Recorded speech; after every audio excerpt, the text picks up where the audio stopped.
Olá, bem-vindos a mais uma aula da disciplina de Introdução à Física Quântica. Hoje nós vamos falar sobre os modelos atômicos nos primórdios da física quântica. Em especial, o modelo de Bohr, no qual é conhecido o famoso átomo de Bohr. É importante dizer que nenhum desses modelos é considerado vigente nos dias de hoje. Existe um modelo que substitui eles, existe uma teoria mais atual. Mas o modelo de Bohr tem o seu grande mérito também, ao explicar uma série de fenômenos experimentais. Vamos lembrar que o conceito de átomo veio lá da Grécia Antiga, 400 a.C., por Demócrito, Leucipo. Então, a ideia do indivisível, átomo significa indivisível. Porém, essa ideia era apenas uma ideia filosófica, não existia formas de comprovar essa ideia naquela época, né? Passou muito tempo, e eu vou pular aqui grande parte da história, e aí se chegou no método científico, e em 1808, então, Dalton retomou essa ideia. Antes passou por outros físicos importantes, mas o Dalton ele retomou essa ideia do átomo indivisível e introduziu a experiência. Então ele fez experimentos para comprovar certos aspectos dessa teoria. E isto, enfim, evoluiu, ele obteve resultados.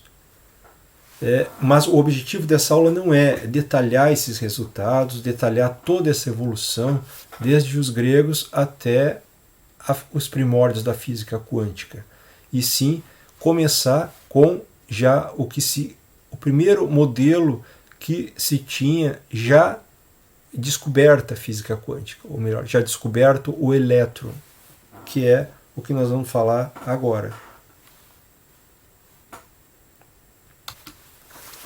Então vamos falar um pouco sobre modelos atômicos clássicos que precederam a física quântica, e já no século da física quântica, 1900, J.J. Thomson, que foi quem descobriu o elétron, ele construiu o modelo dele, que esse modelo ficou conhecido como pudim de passas ou pudim de ameixas. Escolha o sabor que você prefere. No Brasil é conhecido como pudim de passas, né? Mas o original era de ameixas. O que significa que significava esse modelo?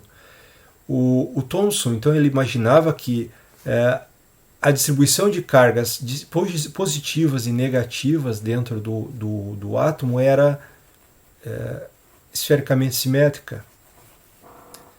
Então, existia uma carga positiva distribuída uniformemente em uma esfera que era do tamanho do átomo. Vamos ver aqui então, por exemplo, aqui seria uma figura do átomo e tem cargas positivas ao longo de todo o átomo, segundo Thomson, né?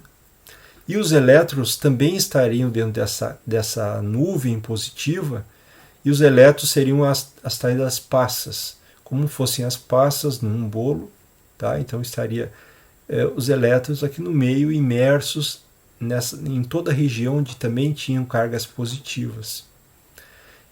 Com esse modelo, podia-se esperar um certo equilíbrio elétrico entre as cargas positiva dos prótons e negativa dos elétrons.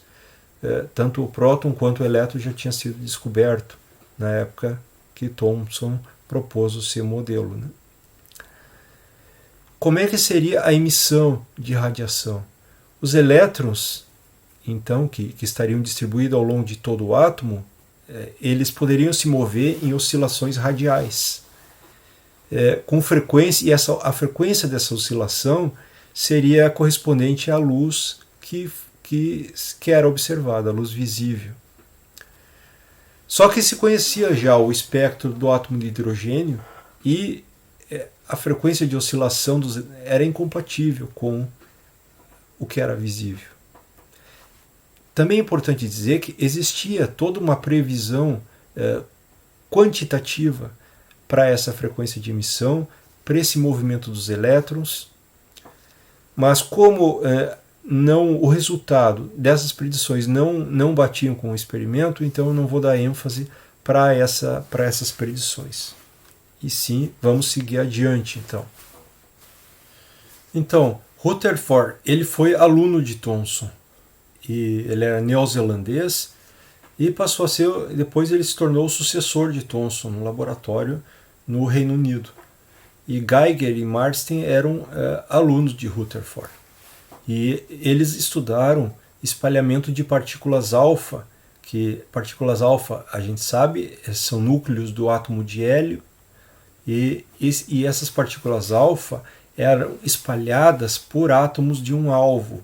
Então aqui tem um esqueminha na figura, um alvo de ouro e partículas alfa que eram emitidos. Eu já vou explicar um pouquinho melhor depois, mas tem uma fonte radiativa que emitia partículas alfa. Aqui tem uma blindagem de chumbo, então saía aqui colimado um feixe de partículas alfa que colidia contra uma folha de ouro, e aí o resultado dessa colisão eram partículas espalhadas que eram observadas em toda uma região que podia ser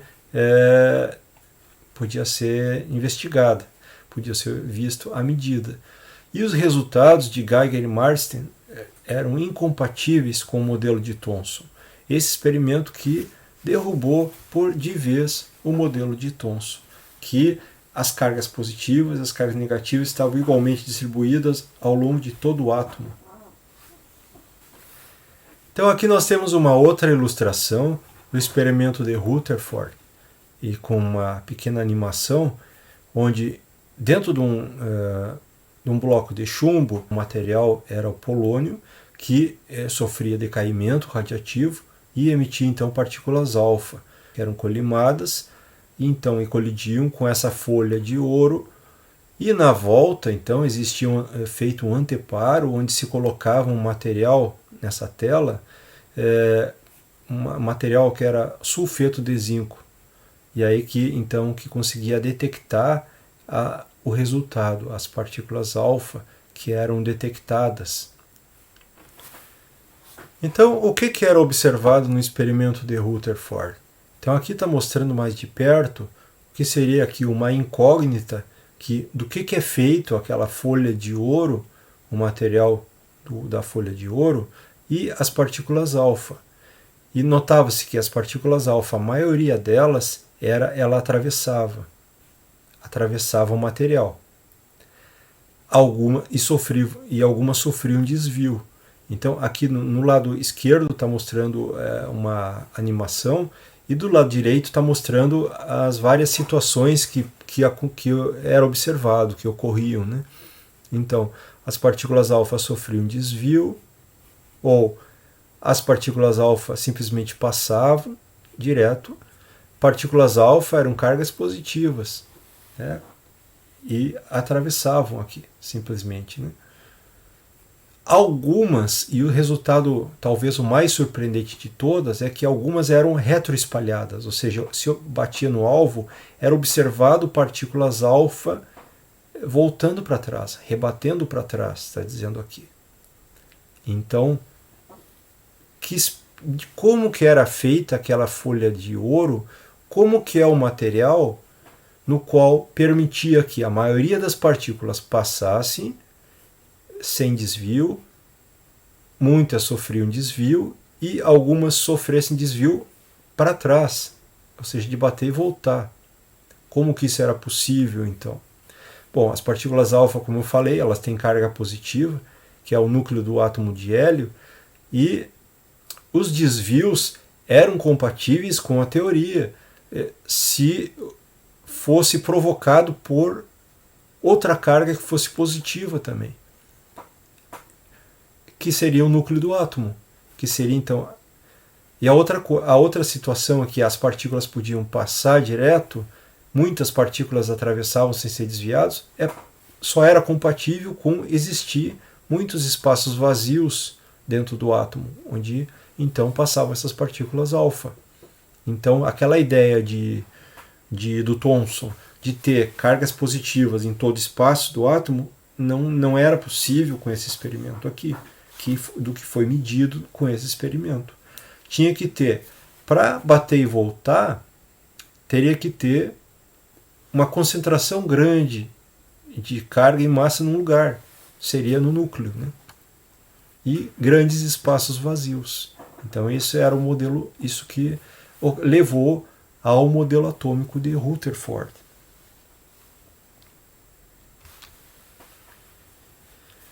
Então, o modelo atômico de Rutherford, ele foi feito, então, foi proposto em 1911, e da teoria do espalhamento de Rutherford, o átomo nuclear, vinha da mecânica clássica, um cálculo da seção de choque de espalhamento, considerando então um núcleo com uma carga Z, número atômico, vezes E, a carga do elétron, então seria a carga do núcleo, então tantos prótons seria ZE, a carga do núcleo, né? Então esse foi o cálculo. Então esse ZE então faziam com que as cargas sofressem uma certa deflexão. E esse cálculo ele foi feito de forma exata.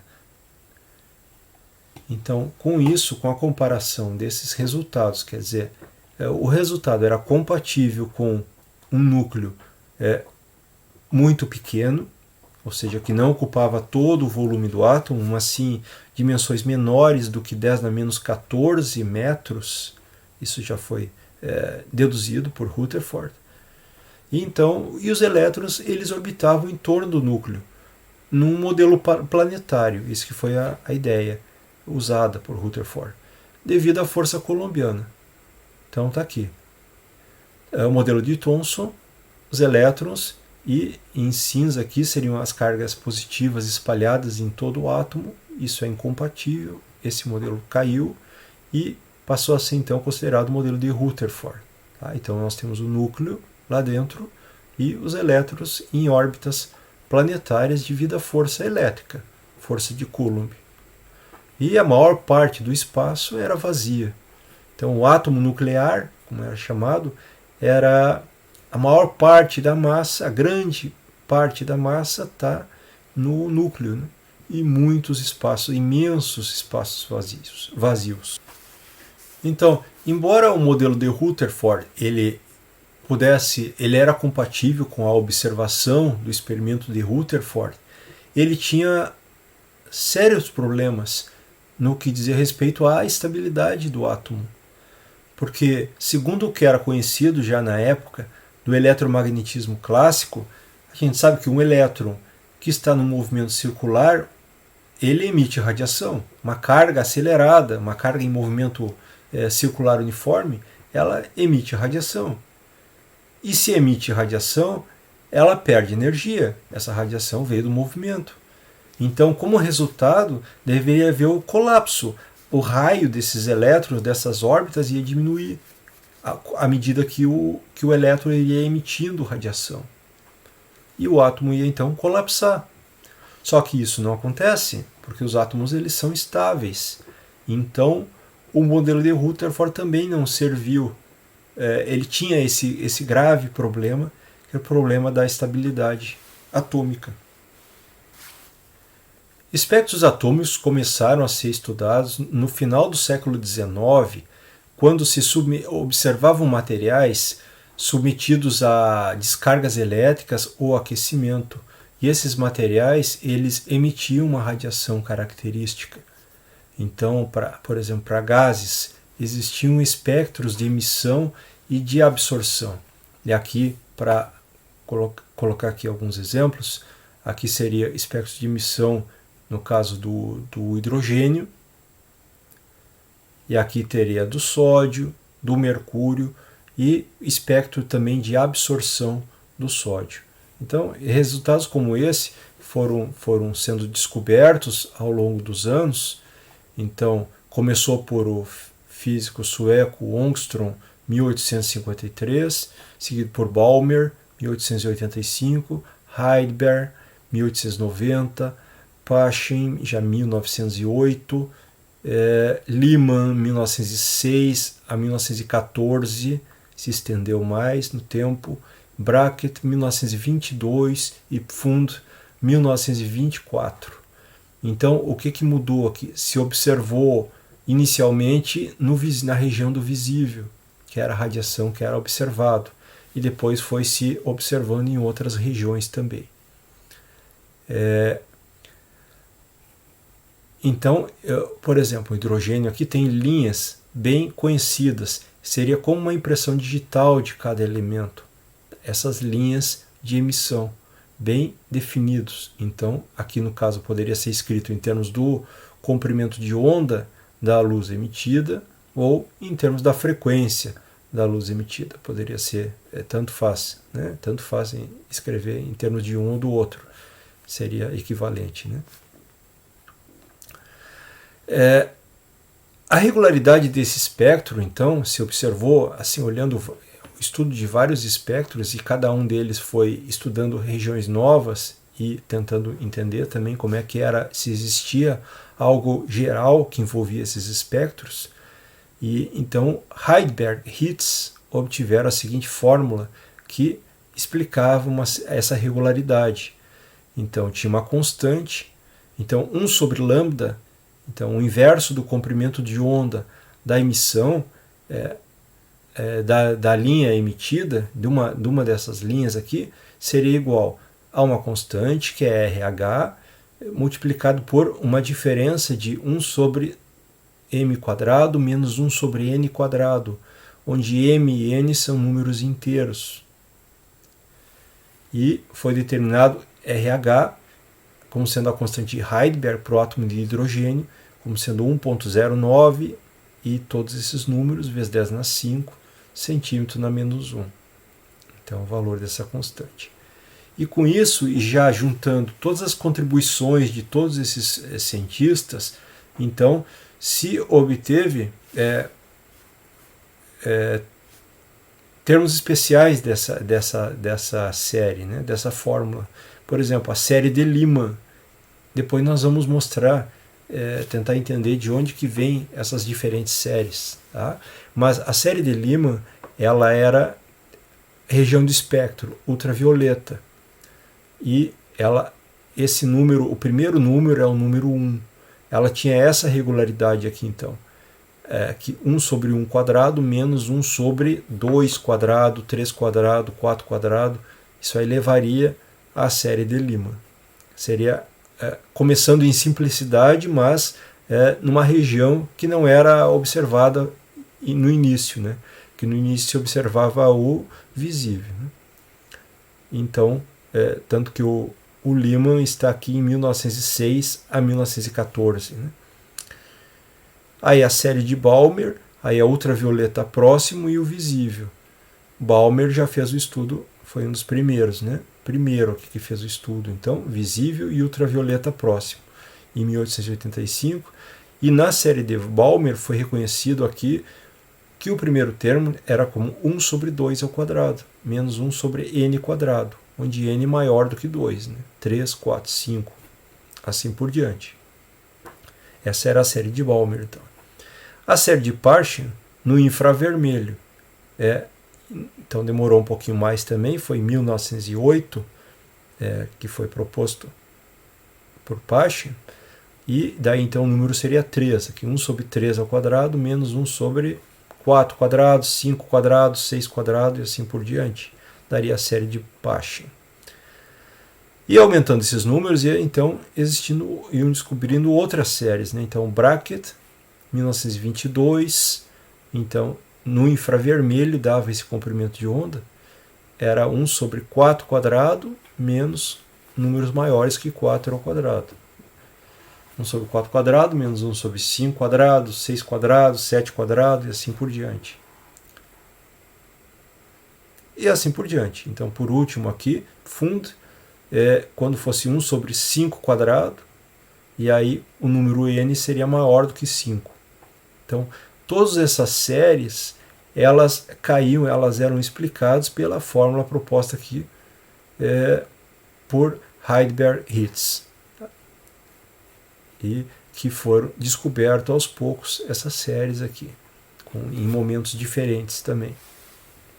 E tudo isso isso tudo esperava uma explicação através de um modelo atômico. Por que os átomos emitiam luz nessas frequências específicas e não em outras, com esses comprimentos de onda específicos? Então isso era algo a ser explicado, que foi sendo conhecido e deveria ser explicado. Bom, por mais que existissem então essas fórmulas, elas não tinham, eram fórmulas empíricas, ou seja, elas explicavam a observação, mas não tinha explicação para essas fórmulas, né? Não era explicado pelos modelos atômicos clássicos. Modelos atômicos clássicos, que foi isso que a gente falou até agora, então eles levavam em consideração a mecânica clássica e o eletromagnetismo. E nada desses modelos explicava essas fórmulas dos espectros atômicos. E aí que surgiu então os modelos quânticos, para dar conta, inicialmente o modelo de Bohr, de explicar esses espectros, como uma consequência. Vamos agora falar um pouco sobre os modelos atômicos quânticos, diferenciando os modelos antigos e os modelos de hoje. Então, os modelos atômicos da velha mecânica quântica é o que a gente está estudando na aula de hoje, que é principalmente o modelo de Bohr. Também vamos olhar um pouco o modelo de Sommerfeld. Mas esses modelos, eles não são modelos vigentes, eles explicam fenômenos importantes. A gente vai ver que eles explicam os espectros atômicos que eram observados, mas eles não estão de acordo com a teoria atual. E eles falham em muitos aspectos. Então, são modelos que fizeram a sua história, são modelos importantes, mas a gente tem que dizer que os modelos vigentes, então, eles vêm de teorias. Teorias, então, da mecânica quântica. O primeiro deles é da teoria de Schrödinger, ou seja, a mecânica quântica não relativística. Então aí vem um modelo atômico vigente dos dias de hoje. Já levando em conta a relatividade, a mecânica quântica relativística, temos a teoria de Dirac. Então são as duas teorias, os dois modelos importantes e que valem até hoje. Esses desenhos que estão aqui, então, do lado esquerdo, é o desenho aqui que normalmente se desenha para mostrar o átomo, as órbitas dos elétrons, e esse já é um modelo, então, do passado, né? Não é um modelo de hoje. No caso, porque estamos falando de elétrons em órbitas circulares. Então, existe um caminho aqui para esses elétrons, um caminho bem definido, órbitas bem definidas. Isso não tem mais sentido nos dias de hoje. Então, hoje a gente tem mais nuvens de probabilidade, tem regiões onde é possível de encontrar o elétron. Então, temos aqui configurações diferentes de orbitais atômicos, onde essas figurinhas, onde está desenhado aqui, existe a probabilidade de encontrar elétrons nessas regiões. Onde não tem, não existe. E assim, existem várias configurações possíveis. Isso tudo vem da teoria de Schrödinger, tá? Que se usa bastante, inclusive na química, explica esses orbitais, são resultados da física quântica de Schrödinger. Mas vamos voltar agora para a aula de hoje, à época dos primórdios então da física quântica com o modelo de Bohr. Vamos falar então sobre o átomo de Bohr, o modelo de Bohr. O modelo de Bohr foi construído em cima de postulados.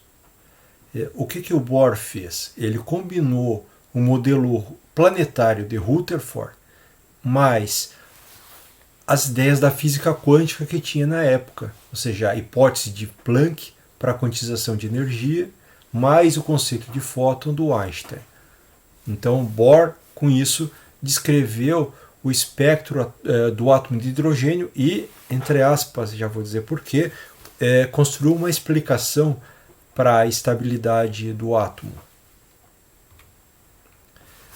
Então, o elétron ele se movia numa órbita circular em torno do núcleo, devido à atração coulombiana, ou seja, a força elétrica entre o elétron e o núcleo, obedecendo às leis da mecânica clássica, obedecendo parcialmente. Depois vai ficar claro por que parcialmente. Então, quais que são os postulados de Bohr? Primeiro postulado de Bohr: ao invés de existir um contínuo de órbitas que seria possíveis pela mecânica clássica você poderia ter o elétron em qualquer raio de órbita. Segundo o Bohr, então, existia apenas um conjunto discreto de órbitas circulares estáveis, que eram chamados de estados estacionários, com energias definidas. Então, energia 1 da primeira órbita, E2 da segunda órbita, E3 da terceira órbita, órbitas com raios específicos. Segundo postulado, as órbitas permitidas são aquelas onde o momento angular do elétron é um múltiplo inteiro de h cortado.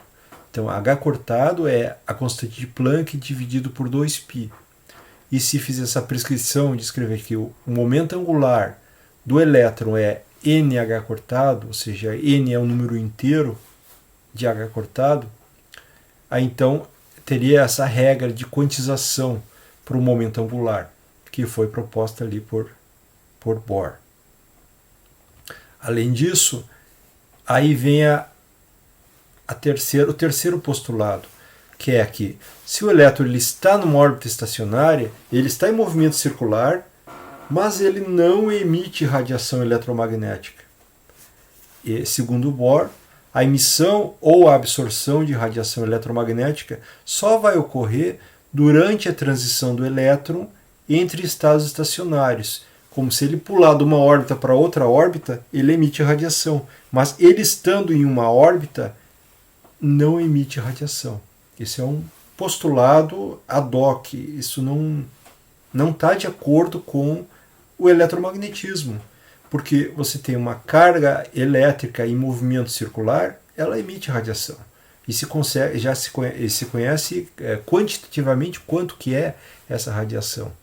Mas segundo o Bohr, não emitia radiação se estivesse nessa órbita estável, aí, nessas órbitas estacionárias.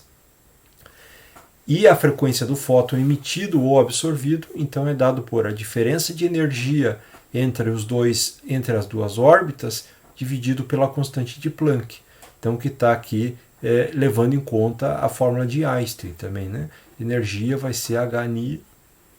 Então, a frequência do fóton emitido vai ter a ver com o módulo aqui emitido ou absorvido, vai ter a ver com a diferença de energia entre os dois níveis no qual o elétron transitou.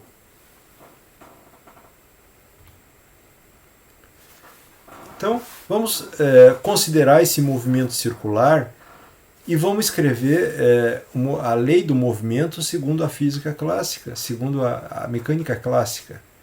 Nós temos um movimento circular uniforme, o núcleo tem uma carga ZE, o elétron está numa órbita de raio R com uma velocidade V. Então, física 1, força elétrica, 1 sobre 4πε0, a carga do núcleo, que é a carga ZE, que é a carga do núcleo, havendo aqui a possibilidade de considerar átomos além do hidrogênio, né? Então coloca aqui o número atômico. Então seria para átomos hidrogenóides. Na verdade, tem que ser um elétron. Portanto, isso vai valer para hidrogênio. O hélio ele tem 2 elétrons. Se esse átomo perder um elétron, então ele fica com um elétron, aí serve, ele vai ser um átomo hidrogenoide. Ou lítio perdeu 2 elétrons, ou berílio que perdeu 3 elétrons, e assim por diante. Aí, com isso aqui, a gente vai ter sempre átomos hidrogenoides, e vai valer essa fórmula para a força, colocando o número atômico do material. Mas um elétron sempre, né? Então ele tem que estar com as ionizações de acordo aqui para ter apenas um elétron e ser o movimento de 2 corpos, né? Movimento de um corpo em torno de outro, né? Um elétron em torno do núcleo.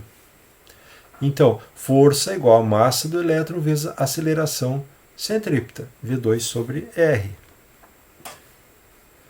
Por outro lado, vamos aplicar a quantização do momento angular do elétron.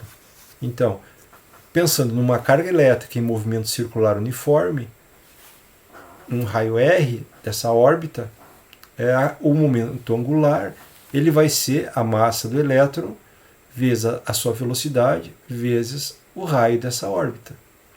E aplicando a regra de quantização do momento angular, segundo Bohr, então isso é igual a múltiplo da h cortado, onde n é 1, 2, 3, 4, 5, assim por diante, números inteiros. O que decorre desse resultado aqui? Decorre que a velocidade, porque vamos isolar aqui a velocidade do elétron na órbita. Então a velocidade do elétron na órbita vai ser nh cortado sobre massa do elétron vezes o raio da órbita. E vamos substituir na expressão lá de cima, da segunda lei de Newton.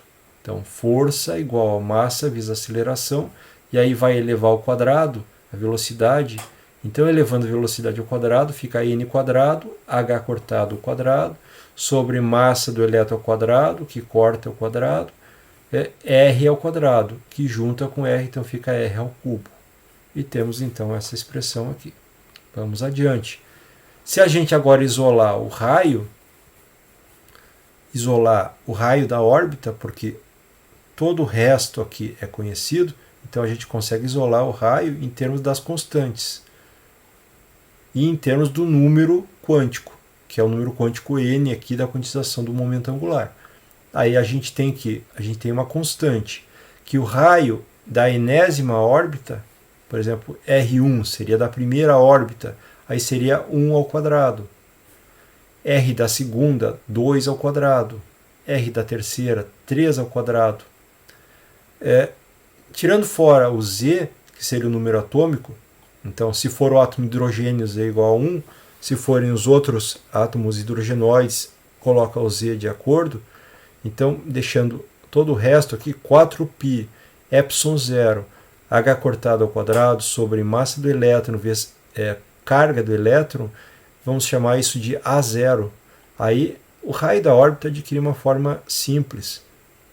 No caso do átomo de hidrogênio, Rn vai ser A0n quadrado.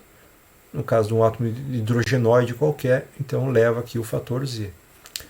A gente pode substituir, e esse é um exercício importante de todos fazerem, substituir os valores de todas essas constantes, algumas já bem conhecidas naquela época, outras recém-descobertas, quer dizer, no mesmo século, né, ali próximos, décadas, né, a constante de Planck, e juntando todas essas constantes, a gente então obtém aqui o raio de Bohr, que é 0,529 vezes 10 na menos 10 metros.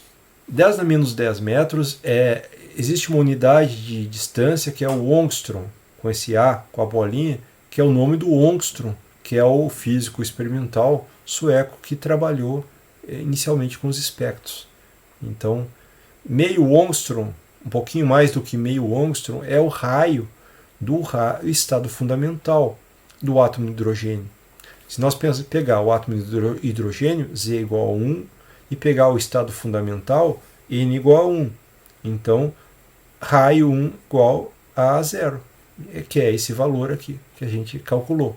Tá? Então, por favor, substituam as constantes e verifiquem que o resultado vai ser exatamente este aqui. A gente também pode obter, dos resultados obtidos, a velocidade do elétron na enésima órbita.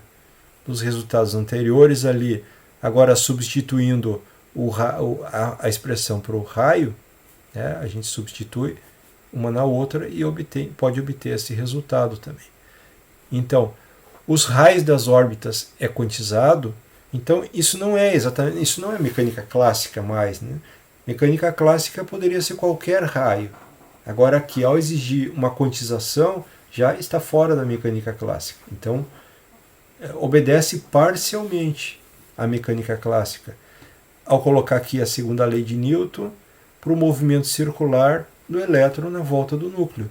Mas, ao exigir que ao aparecer aqui como resultado da quantização do momento angular orbital, que os raios são quantizados, isso já foge da mecânica clássica, né? E a velocidade, assim como o raio, os raios, as velocidades também são quantizadas. Quer dizer, tem ali o valor n, né? Que varia 1, 2, 3, assim por diante. Calculando a razão da velocidade na primeira órbita pela velocidade da luz, então isso é possível de se fazer. E lembrando que o μ0 ε0 tem a ver com a velocidade da luz também, né? Resultado de Maxwell. Então, mas fazendo simplesmente essa definição aqui. Alfa aqui é a constante de estrutura fina. Ela não tem dimensão. É uma velocidade dividido por outra velocidade, né? C é a velocidade da luz. Então, dividindo V1, fazendo n igual a 1, pela velocidade da luz, a gente obtém este resultado aqui, que substituindo os valores, a gente chega com aproximadamente 1 sobre 137. Isso não é uma igualdade, é 1 sobre 137, vírgula alguma coisa, mas esse número é um número bem famoso e bastante usado em mecânica quântica. O 1 sobre 137, que é a constante de estrutura fina. Usando então esse resultado, agora a gente pode estimar a velocidade do elétron na primeira órbita do átomo de hidrogênio. Então, isolando V1, seria a velocidade na primeira órbita, vai ser a constante de estrutura fina, multiplicado pela velocidade da luz. Então, 3 vezes 10 na 8, multiplicado por 1 sobre 137, então dá esse resultado aqui aproximadamente, né? 2,19 vezes 10 na 6 metros por segundo.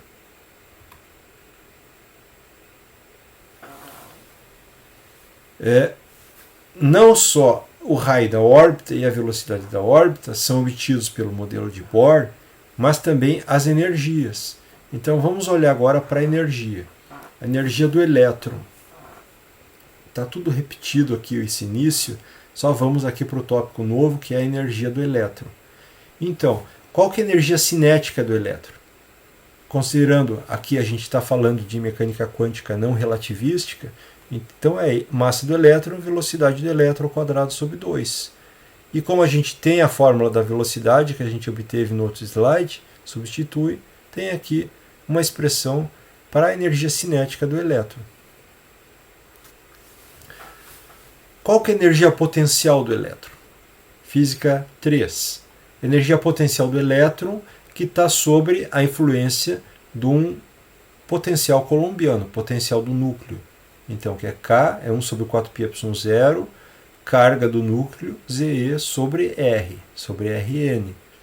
Multiplicando o potencial pela carga do elétron, que é menos E, vai dar a energia potencial do elétron. Então, menos Ze ao quadrado sobre 4πε0 Rn.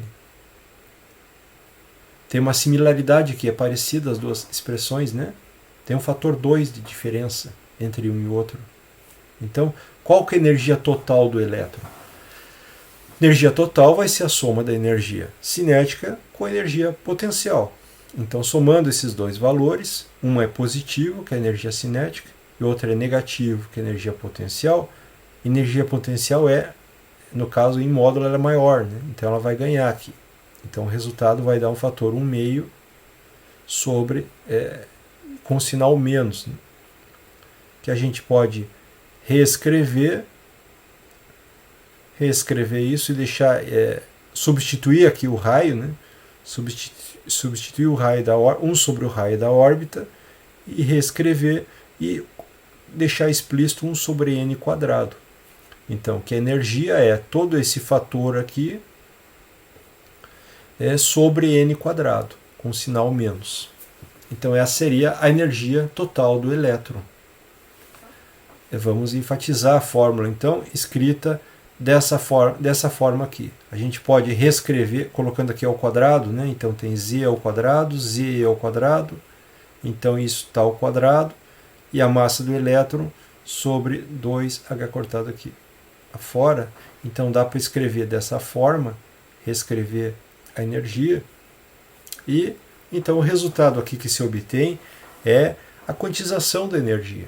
Então o Bohr, com os postulados dele, ele obtém que a energia do elétron no átomo de hidrogênio, ou um átomo hidrogenoide, ela é quantizada. É múltiplos, então tem o fator n ali, né? N igual a 1, N igual a 2, N igual a 3 e assim por diante, vão com isso obtendo os níveis de energia do elétron em torno do átomo, em torno do núcleo, né? E o fato que a energia total é negativa, isso implica que esses estados são estados ligados. Ou seja, o elétron está preso, ele não pode simplesmente sair dali, ele está ligado no núcleo, né? Então assim a gente tem o átomo estável, o átomo de hidrogênio, ou esses íons, que são átomos hidrogenoides.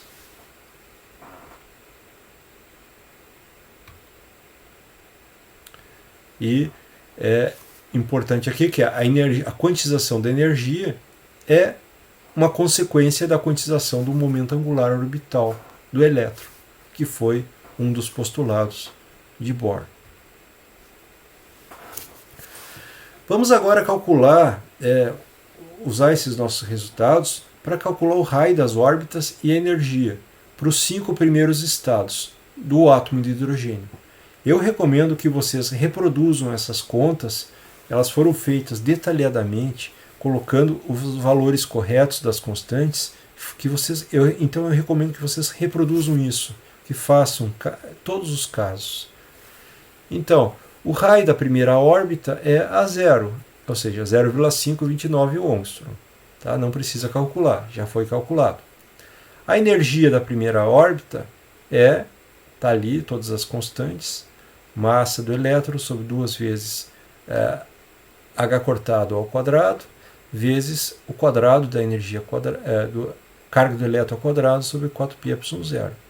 Colocando os valores todos os valores aqui conhecidos, trabalhando com a expressão, aqui multiplicando tudo e simplificando as unidades, a gente obtém o resultado em joules, que é esse resultado aqui, que é muito pequeno, né? Então a gente pode, para ter um resultado mais palpável, a gente transforma para elétron-volt, e aí em elétron-volt fica então menos 13,6 elétron-volt. A gente dividiu pela carga do elétron, né, esse valor, e aí a gente obtém menos 13,6 elétron-volt. Esse é um valor famoso, um valor conhecido, que é a energia do elétron na primeira órbita de Bohr. E também é a energia de ionização do átomo de hidrogênio. É a energia que precisa fornecer para o elétron, para o átomo ali, para o elétron saltar fora e ionizar o átomo de hidrogênio. Então, ele fica só o núcleo. Esse resultado é predito pelo modelo de Bohr. Vamos para os próximos. Então, n igual a 2. n igual a 2 seria o primeiro estado. Lembra que você só tem um elétron, então normalmente ele pode estar no estado fundamental, que é o menor raio, mas ele pode saltar para os outros estados, se ele receber a energia correta, a energia de acordo para isso.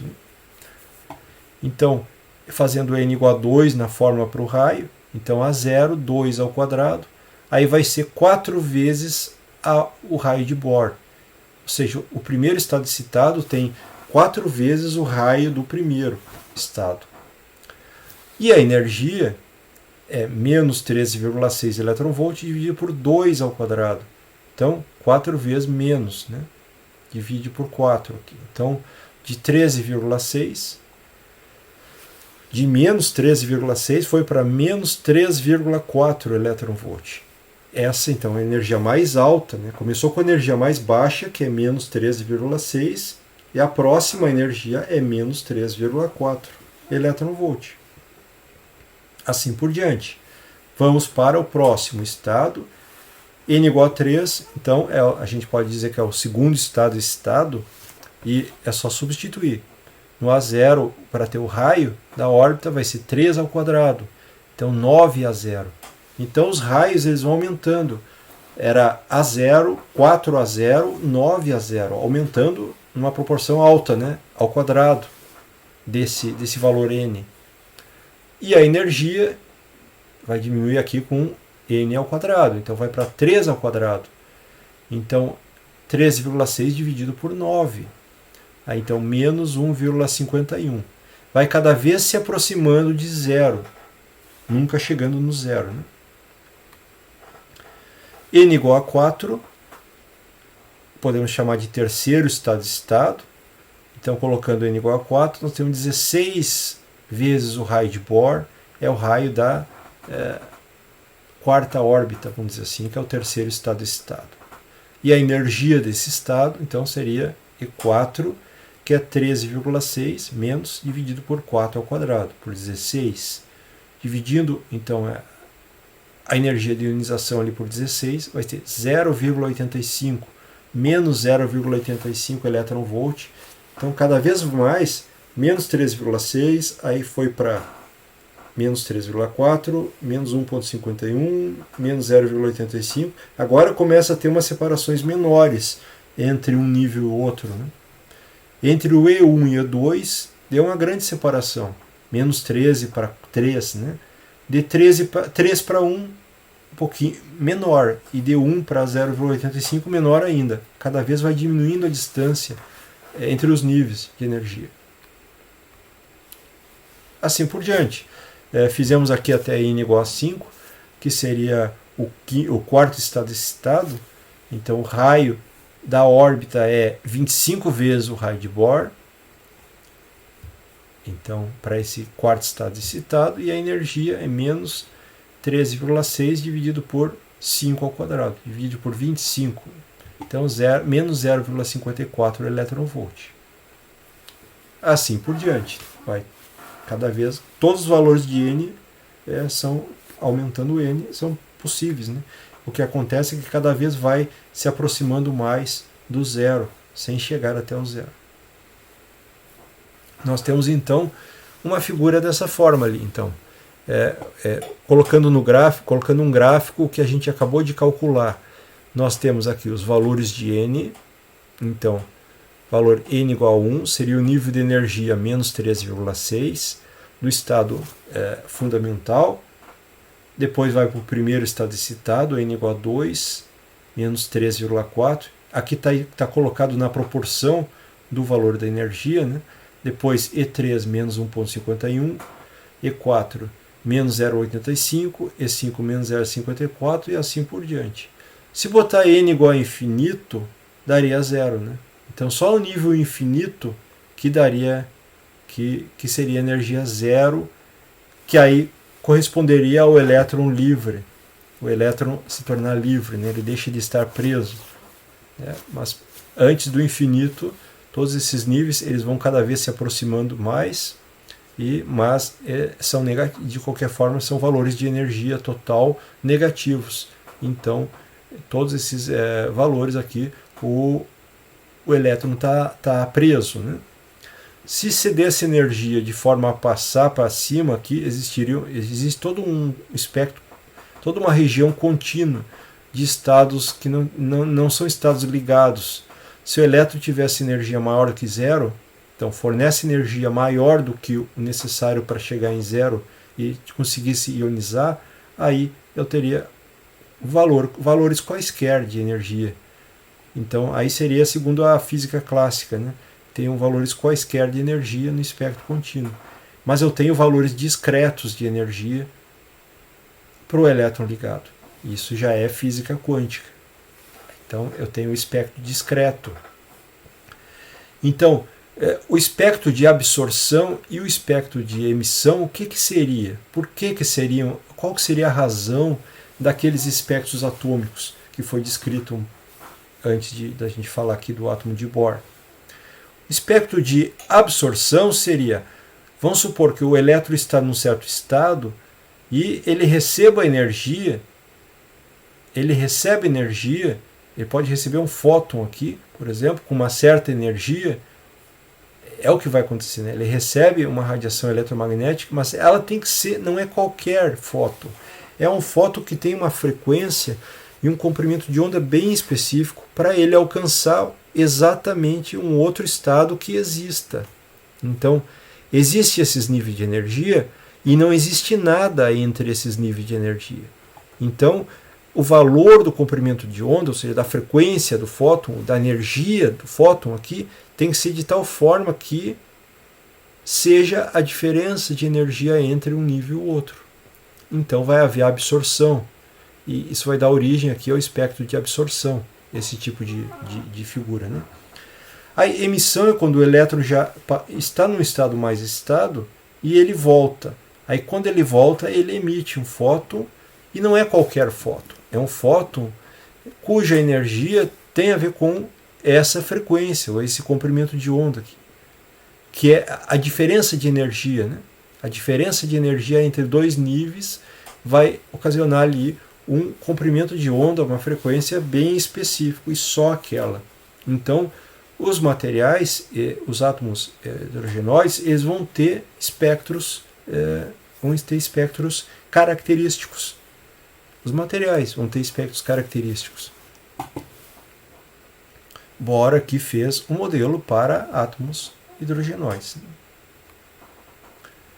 Então, colocando isso de forma quantitativa, qual é que é a frequência do fóton emitido, no segundo caso aqui, quando for a transição do elétron do estado permitido, que tem uma certa energia, EN, para um estado permitido, um outro estado permitido de energia M, a diferença de energia, lembro que E é igual a Hν, né? Então a energia do fóton é a diferença de energia entre os dois níveis. E então a frequência do fóton é a energia do fóton, que é a diferença de energia, dividido pela constante de Planck.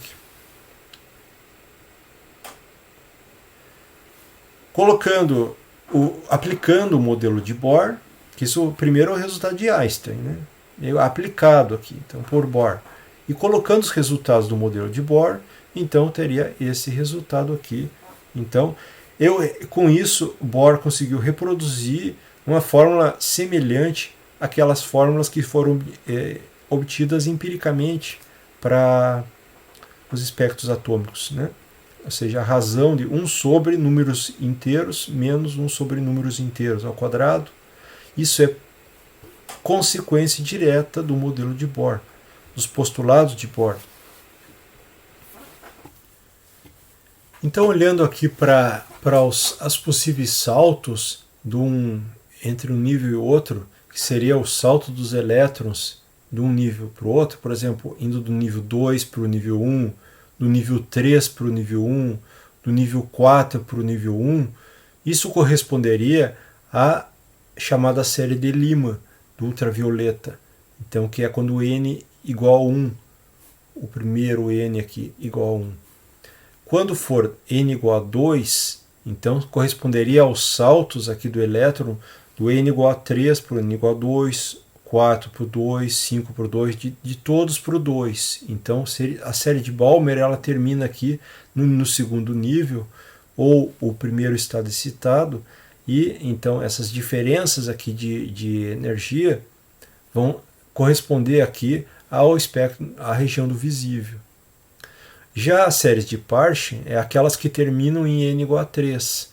Então o elétron vai saltar de um estado superior, N4, 5, 6, assim por diante, até o N igual a 3. E assim então vai dar todas as possíveis diferenças de energia e frequências então possíveis, frequências e comprimentos de onda característicos dessa série.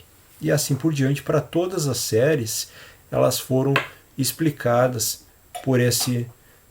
pela fórmula de Bohr, que vem dos postulados de Bohr. Então, modelo de Bohr, né?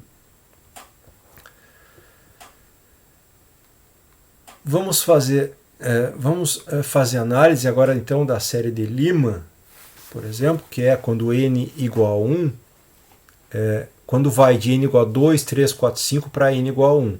ou seja, quando há um salto aí de um estado a estado, o elétron em estado excitado para o estado fundamental. Então vamos começar por ser n igual a 1. É ultravioleta, né? Não é a primeira que foi observada historicamente, mas elas estão aqui. Aqui estão, ó, por exemplo, nessa figurinha dá para observar tanto o comprimento de onda em Ångström quanto a frequência. E aqui em 10, um valor aqui, Hertz. Então, um valor bem alto aqui de frequência.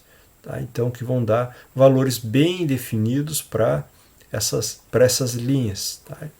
Tanto nos comprimentos de onda quanto em frequência. Obtém um, obtém o outro, né? Mas, então, como é que ficaria para a série de Lima? É só fazer En menos E1 sobre H. Então, seria a frequência do fóton, né? Substituindo os valores que são obtidos lá pela energia do modelo de Bohr. Então, 1 sobre 1 ao quadrado menos 1 sobre n quadrado. Então, se obtém aqui a série de Lima. Tá? Obtemos aqui explicitamente do modelo de Bohr a série de Lima, onde n aqui no caso é maior do que 1. Ou seja, o salto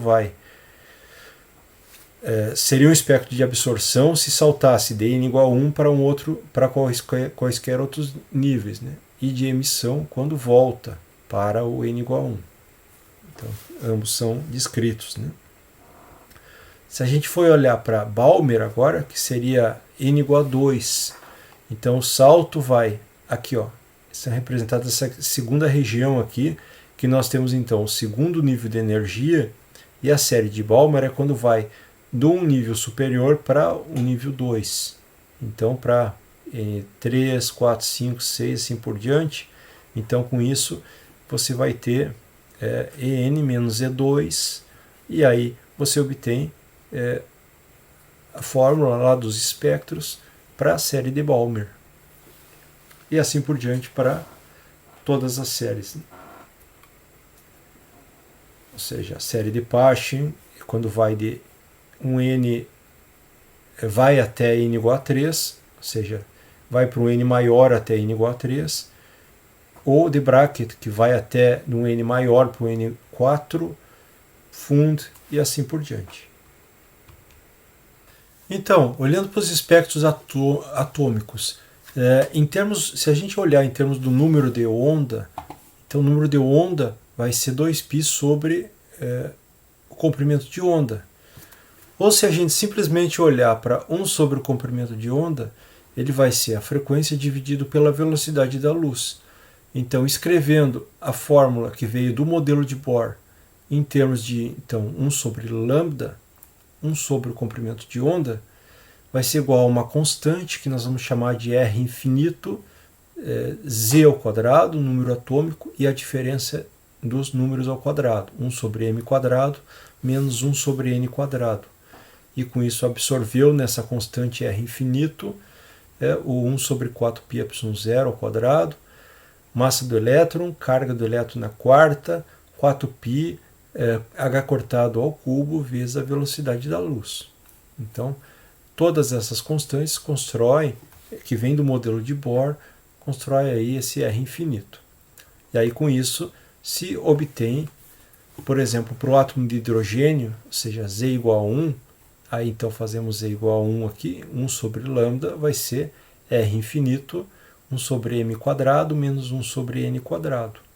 E com isso nós temos todas as séries que a gente falou aqui, ou seja, a série de Lyman na região ultravioleta, quando o termo, o estado de energia mais baixa, onde salta o elétron, quando emite vai ser o estado fundamental, ou o primeiro estado excitado, série de Balmer, vai de um N3, 4, 5 para 2, e Paschen, infravermelho, quando vai de 4, 5, 6, 7 para 3, Brackett, infravermelho também, vai 5, 6, 7 para 4, vai diminuindo cada vez mais a diferença entre os níveis, então diminui a energia e saiu ali, isso consequentemente diminuiu a frequência e saiu do ultravioleta, que era o inicial, para o visível e depois para o infravermelho, para essas séries mais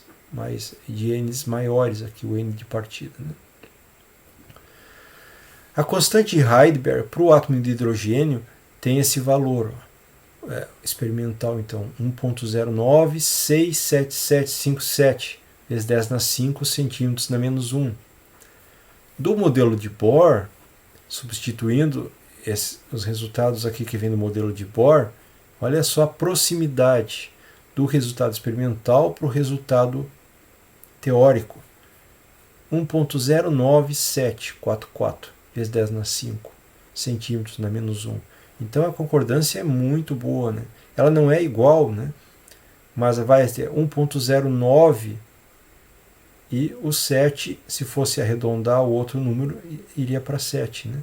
Então é uma concordância ainda assim muito boa entre, para a época, né, o modelo de Bohr explicar esses espectros atômicos.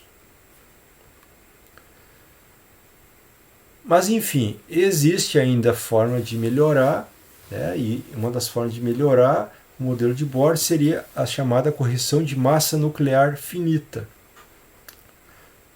Porque, enfim, o que seria a constante de Heisenberg, no caso aqui, R infinito, que vem no modelo de Bohr? Colocado dessa forma aqui, né? Ou seja, tem a massa do elétron, ela está aqui enfatizada, e dá o resultado que nós mostramos antes. Como é que pode melhorar isso? O núcleo não tem massa infinita. Ele tem uma massa que é muito maior que a massa do elétron, mas ainda assim não é infinita. Ao se considerar o núcleo em repouso e o elétron orbitando, isso equivale a considerar a massa do núcleo infinita. Então, só o elétron tem uma massinha e o núcleo tem uma massa infinita. Mas a gente sabe que a massa do núcleo é finita. Então, esse tipo de correção que se faz é chamada correção de massa reduzida. Então, trata o movimento do elétron como se o núcleo estivesse fixo. Isso se faz em mecânica clássica, né? Quando eu tenho o movimento de duas partículas e uma tem a massa muito maior do que a outra. Então aí trata-se o núcleo como se estivesse fixo, mas modifica a massa. Não é a massa do elétron, mas sim a massa reduzida, onde m é a massa do núcleo. Então, com isso se obtém um resultado ligeiramente diferente aqui para a massa, em vez de substituir a massa do elétron pela massa reduzida. A quantização do momento angular, ela fica então, em vez de ser mvr, seria μvr. μ é a massa reduzida do elétron, né? Então, do sistema, vamos dizer assim. Então, μvr, n, h cortado. Como resultado, para o núcleo de massa m grande, então m grande é a massa do núcleo, a constante de Heisenberg ela fica então modificada aqui, coloca aqui a massa reduzida e pode reescrever a massa reduzida em termos da massa do elétron. Então aí obtém essa correção. Então essa correção pode ser obtida. Então obteria um outro valor para a constante de Heisenberg, que seria com a correção de massa reduzida. Então, que tem a ver aqui com a massa do núcleo dividido por a massa do núcleo mais a massa do elétron. A massa do núcleo é muito maior do que a massa do elétron, mas ainda assim ela não é infinito, né? Então, dá uma diferença. Se for considerar, por exemplo, para o átomo de hidrogênio, de novo, peço para vocês calcular esse resultado explicitamente. Para o átomo de hidrogênio, a massa do núcleo é simplesmente a massa do próton. E aí pode calcular aqui a diferença, a razão entre as duas massas, que a massa do próton é muito maior, é menos de 2.000 vezes maior, né? Então essa aqui é a razão entre a massa do próton e a massa do elétron. Colocando lá na expressão, então o resultado vai ficar 1.09685. Modificou aqui. então a constante de Heidelberg, tentando ser mais realístico e se aproximando do caso anterior, se aproxima do valor anterior, né? Valor experimental. Para um átomo de deutério, aí deutério você tem um próton e um nêutron. Aí é só colocar aqui a massa do deutério. Do mesmo jeito, dá para fazer aqui a correção de massa reduzida e teria então a constante de Heidelberg para o átomo de deutério. É outro valor. Vamos ver agora um resultado muito interessante que vem da hipótese de Broglie, ou seja, relacionando as ondas de matéria com o átomo de Bohr. Então, segundo de Broglie, o elétron em uma órbita atômica ele seria uma onda estacionária. Ondas de matéria, mas como ele está fixo ali, seria uma onda estacionária. Seria o análogo de uma corda presa em suas extremidades. Então, eu tenho uma onda estacionária, vai ter um padrão característico. Então, o que seria? Para ser uma onda estacionária, a circunferência, ou seja, esse comprimento, seria múltiplo de um comprimento de onda. Ou seja, 2πr, r seria o raio da órbita, seria múltiplos do comprimento de onda, onde n vai ser 1, 2, 3, 4, números inteiros.